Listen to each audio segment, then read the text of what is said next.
Hi, this is Dr. Robyn MacKillop with Get That GED, and we're going to go over a specific writing prompt for the language arts test and the readings that go with it, and see if we can figure out what you should be writing. All right, so the prompt gives a little background. Lincoln's Gettysburg Address is renowned as one of the most significant speeches of all time. Delivered in the midst of a brutal civil war, this address places that war in the context of U.S. history, past, present, and future. However, it was not universally acclaimed at the time, as shown by the excerpt from the Chicago Times newspaper. So read both passages. We've got the Gettysburg Address on the top and the article by the Chicago Times at the bottom. Take a stand. Here is what you're answering. Take a stand on which passage does a better job of explaining the significance of the Battle of Gettysburg's casualties. Casualties mean death. How many people died? There were more than 45,000 deaths on both sides. So you are going to decide between the two passages which one does a better job explaining the significance of those deaths. So let's take a look at Lincoln's Gettysburg Address. Let me get this up so you can see it. Okay. A couple background pieces. The Civil War was between the North and the South of the United States. 407 is 87 years. This was written in 1863, and 87 years prior to this Gettysburg Address was the United States becoming the United States. The Civil War took place in part because of slavery. Slavery was used in the South because the South was agricultural. They needed people to work all the fields, tobacco, cotton, sugar.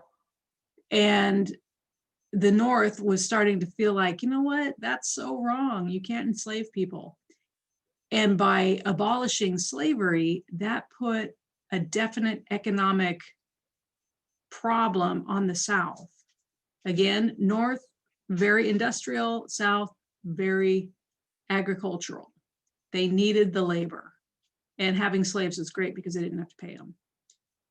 So that was the gist of the Civil War, but the bigger underlying issue was that the South wanted to leave the United States. That was a problem for Abraham Lincoln. Abraham Lincoln didn't really have an opinion on slavery. He was like, well, you know, if it works for you, that's fine.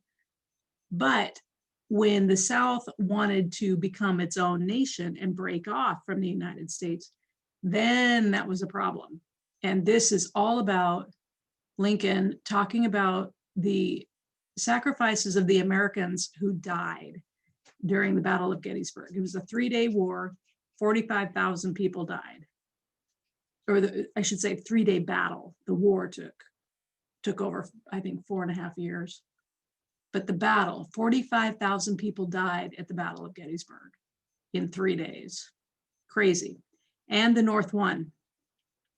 The South had been doing really well up to that point. The North beat them at Gettysburg. Now Lincoln is talking about we've got to keep the nation as one.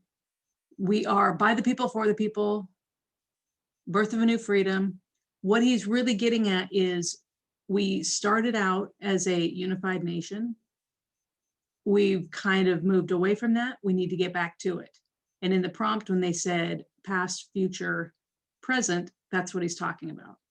We started as a unified nation. We need to continue being a unified nation, go into the future being a unified nation. And right now there is some problem with that because of the war. You know, the South is trying to not be part of the nation. Then you come down here to the article by the Chicago Times.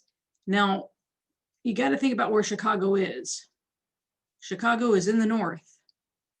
And Lincoln was really more, he was an interesting president. I mean, there were people who loved him, people who hated him. I think that's the case with every president we get.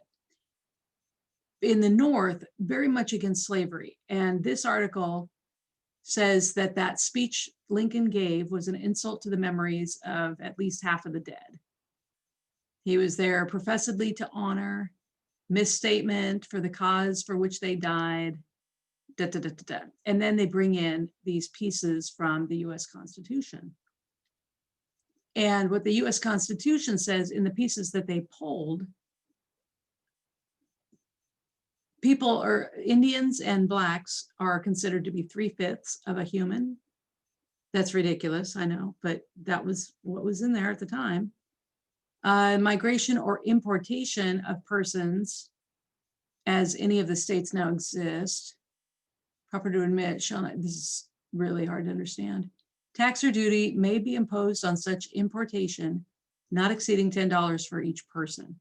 This is part of the Constitution. It's saying if you're moving human bodies, there's going to be a tax or a tax of $10 per person, meaning you can move people because slaves are owned. You can, they're being taxed just like property would be.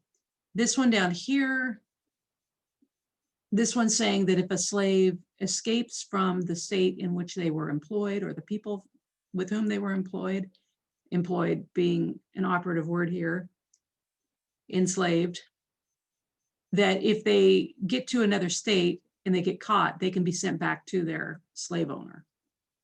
So then the article continues, do these provisions in the Constitution dedicate the nation to the proposition that all men are created equal? Lincoln occupies his present position by virtue of this Constitution and is sworn to maintenance and enforcement of these provisions. What the newspaper is saying here is, while Lincoln was concerned about the loss of American lives, the newspaper is saying, are you really? Because your whole Constitution says that a lot of the people in the South aren't even people.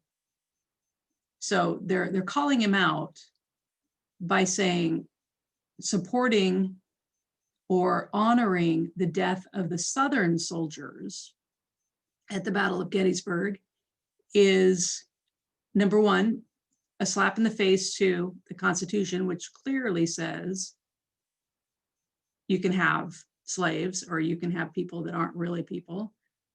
And why would, it was to uphold the Constitution, union created by it, that our officers and soldiers gave their lives. So they want to know, the newspaper wants to know why Lincoln feels like he can say all these Americans died in this battle. The battle started, in a lot of ways to keep slavery and to secede from the nation. The newspaper wants to know why those people should be considered Americans. So what I noticed immediately about these two passages, neither one does a particularly good job of explaining the significance of the deaths. It just doesn't. And so what you have to do is decide if it's more significant that 45,000 Americans were killed, or if it's more significant that the war took place supporting a constitution that did not view humans equally. It's a tough one. And I have some opinions about doing the writing in the language arts test.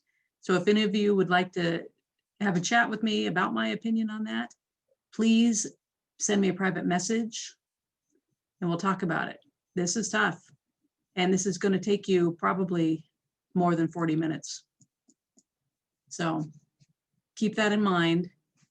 You really don't have the time to break these down during the test. So go back to what they're asking, take a stand on which passage does a better job of explaining the significance of the deaths, and decide between the two passages which one gives you more information about why people died.